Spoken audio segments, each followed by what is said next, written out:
Hey guys, Chef Jessica here from Blue Apron, and welcome to my test kitchen. It's not really my test kitchen, it's my grandmother's kitchen. I know the weather is starting to warm up and we're all really craving those outdoor summer grill recipes. Unfortunately, a lot of us are still staying home, we're still sheltering in place, and we just don't have access to something like a grill. Normally, I live in New York City, I have no outdoor space. But just because I don't have that doesn't mean I can't enjoy those summer classics.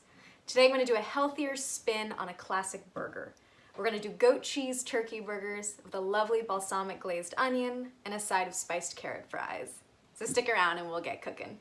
So the first thing I want to get started with are my caramelized onions. Caramelized onions are a game of patience. The best way to cook them is low and slow. This allows the sugars that are trapped in the onions to nicely brown and caramelize and sweeten without totally scorching them. So I'm going to cook my onions in a cast iron pan. They're really great at retaining heat. Heat that pan up, and once it's nice and hot, you're going to add a tablespoon of olive oil. Once my pan is heated, I'm going to add my sliced onion. I've got one large sliced yellow onion here. You know your pan is hot when the food really sings to you, so let's give it a try. Yes, that's what I want to hear. I'm going to add my sliced onion, and I'm going to immediately turn the heat to low. I'm going to add a teaspoon of salt. Not only is the salt going to really flavor these onions, but it's going to draw moisture out, allowing them to properly brown. So the really great thing about caramelized onions is they add this depth of flavor and sweetness to a dish without using any added sugar. It's a great way to enhance any recipe. So my onions have been going for about 7 minutes. They're getting translucent, they're sweating, which means the water is coming out, and they're starting to brown. You can really leave them at this point for about 5 to 7 minutes. Do the other parts of your recipe, come back, give them a stir, make sure they're not totally burning, and you will start to see these sort of brown bits sticking to the bottom of the pan. That's called fond, that's where the caramelization lives, and you want to be sure to really scrape that up because that is where that delicious flavor is. While my onions continue to caramelize, I'm going to get started on my carrot fries. Carrot fries, amazing alternative to a traditional French fry or even a sweet potato fry. And these aren't fried, they're actually baked, so they're delicious and healthy. So I have 4 large carrots.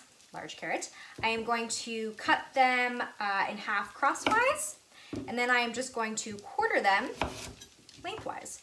And that will give you sort of a nice fry shape, as you can see right here. You can season your carrot fry with any spice that's sitting in your pantry. Doesn't matter if it's been sitting there for a year, who cares? I'm going to spice my carrot fries with a teaspoon of cumin, a teaspoon of paprika, half a teaspoon of garlic powder, a little bit of chili powder for some spice, and salt.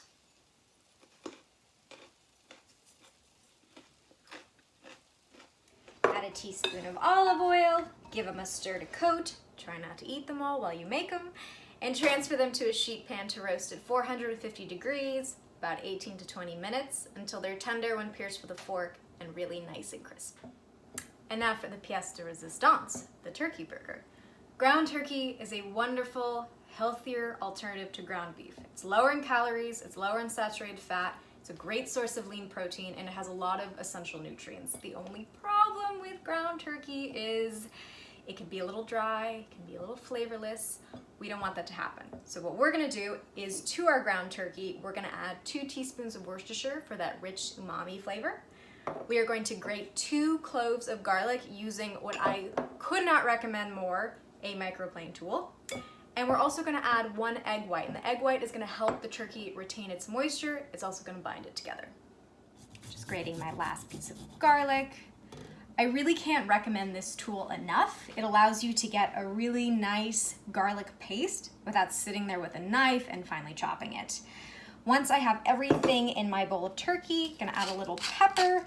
I'm actually not adding any salt to my ground turkey because the Worcestershire should really take care of that seasoning. Once you add the egg white, it will seem a little loose and a little watery. Do not freak out.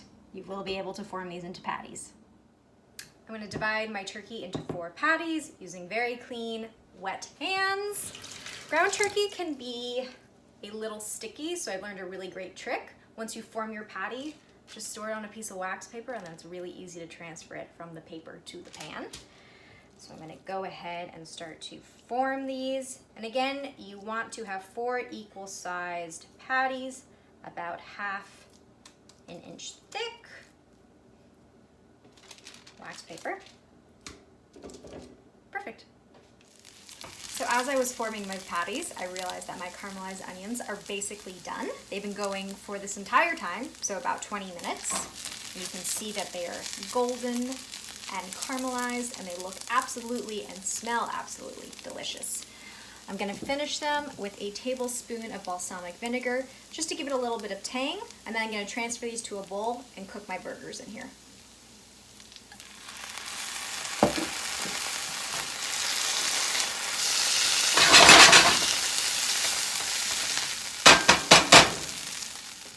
So I really don't want to get another pan dirty. So I'm just going to cook my turkey burgers in the same pan I cook my caramelized onions. It's a little small, so I'm going to do 2 at a time. Get your pan ripping hot, as they say in the chef world. Add a teaspoon of olive oil and go ahead and add your turkey burger. That is the sound you want to hear. You want to cook your turkey burgers for about 5 minutes on each side. Once you flip it, you can add your goat cheese to soften it. I've got about ½ ounce of goat cheese split between these 2 burgers. Goat cheese is caloric, it is higher in fat, so if you want to skip this in the recipe, it's still going to be a killer burger. Once my burgers are done, I'm going to go ahead and toast my whole wheat hamburger buns for about 30 seconds to a minute. Let them get nice and toasted, and then flip them to toast them on the other side. And there you have it. The hard work is over, and trust me, it was very worth the wait. I've got my turkey burger with my goat cheese topping. I'm gonna add a little bit of my balsamic glazed onions. Go. I like to top mine with something green. I have arugula sitting in the refrigerator, but you can really use anything. Put my top on, and of course, serve it on the side with your spiced carrot fries. All right. And there you have it, a very delicious and nutritious indoor summer classic. Thanks so much for joining me today. Happy cooking.